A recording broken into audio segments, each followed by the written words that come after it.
Batıl inançlar, zaman içinde ortaya çıkan ve insanların doğaüstü veya gizemli açıklamalara başvurduğu inançlardır.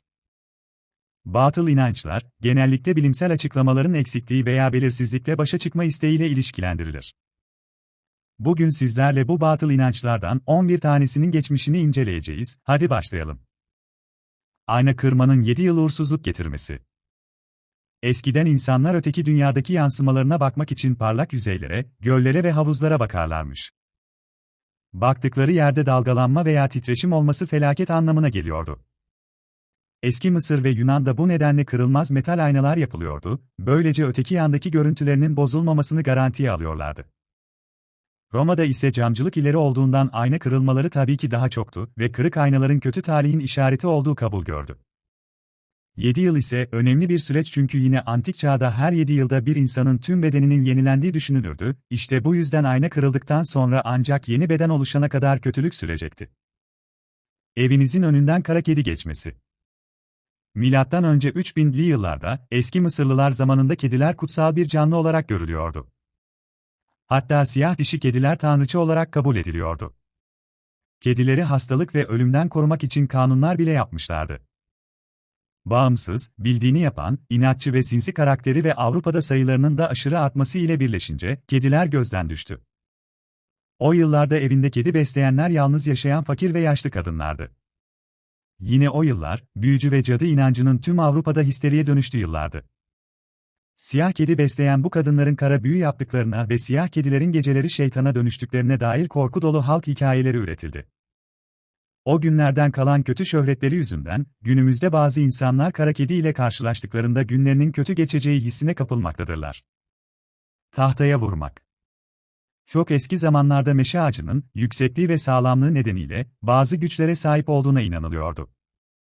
Tahtaya vurma inancı, dünyanın apayrı iki yerinde birbirinden bağımsız olarak gelişti. Önce M.Ö. 2000'li yıllarda Kuzey Amerika yerlilerinde, sonra da Ege'de Helen uygarlığında, her iki kültürde meşe ağacına çok sık yıldırım düştüğünü gözlemlemişti. Amerika yerlileri meşenin, Tanrı'nın yıldırımla yeryüzüne inip üzerinde oturduğu yer olduğuna, Helenler ise yıldırım tanrısı olduğuna inanmışlardı. Kuzey Amerika yerlileri, bu ağacın köküne vurarak, ileride başlarına gelebilecek tehlikelere ve şanssızlıklara karşı Tanrı ile temasa geçtiklerine inanıyorlar ve ondan kendilerini korumasını istiyorlardı. Kapıya at nalı asmak. Orta Çağ'da cadıların atlardan korktukları düşünülürdü. Nal da atı simgelediğinden naldan da korkacaklarını düşündükleri için insanlar kapılarına at nalı asarlardı. 13 numaranın uğursuzluğu. 13 sayısının uğursuz olduğuna dair inanç bir çeşit korku hastalığı olarak kabul edilmiş olup adı Triskaidekapobirika'dır. Bu inancın kökleri mitolojik tanrıların yaşadığına inanılan çağlara, İskandinavya topraklarına kadar gider. Tarikatların, batıl inançların ve kültürel kimliklerin kökenlerini inceleyen Philip Stevens Jr., Batı kültürünün 13. Cuma gününden korktuğunu ve 13 sayısının büyük olasılıkla İsa'nın son akşam yemeği ve çarmıha gerilme hikayesinden yola çıkarak Orta Çağ'da başladığını söylüyor. Stevens, İsa'nın çarmıha gerildiği Cuma gününden önceki son akşam yemeğinde, masada 13 kişi bulunduğunu ve 13. kişinin bir sonraki gün çarmıha gerilecek olan İsa olduğunu söylüyor. Stevens, 13 ve Cuma bir araya geldiğinde, bu tür sihirli inançlara sahip insanlar için çifte felaket oluyor, diyor. Stevens aynı zamanda 13 sayısı ile ilgili tabuların Hristiyanlıkla başladığını ancak dini kökeninden bağımsız olarak bütün Batı kültürüne yayıldığını belirtiyor.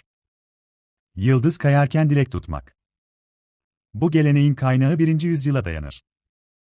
Batlamyus'a göre yıldız kayması demek bir tanrının dünyaya bakması anlamına geliyordu. Bu yüzden insanlar Tanrı'nın gördüğü bir anda dilek tuttuklarına ve gerçek olma ihtimalinin daha fazla olduğuna inanıyorlardı. 4 yapraklı yoncanın şans getirmesi. Keltler, 4 yapraklı yoncaların güçlü nesneler olduğuna inanıyordu ve onların kötülükleri kovuşturabileceğini düşünüyorlardı. Doğum günü pastasına mum dikmek. Antik Yunanlar da doğum günü pastası yaparlardı. Üzerine mum dikmelerinin sebebi ise pastanın ışık saçarak aya benzemesi. Bu şekilde ay tanrıçası Artemis'i onurlandırıyorlardı. Günümüzde ise mumların iyi şans getirdiğine inanılıyor. Küçük havuzlara bozuk para atmak. Bu olay Romalılar ile başladı ve daha sonra Keltler ile devam etti. Bazıları su tanrılarını yatıştırıcı bir eylem olduğuna inanıyorlar.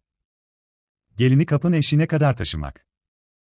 Batı kültüründe gelinin yeni evine yürüyerek girmesi uğursuzluk olarak kabul ediliyordu.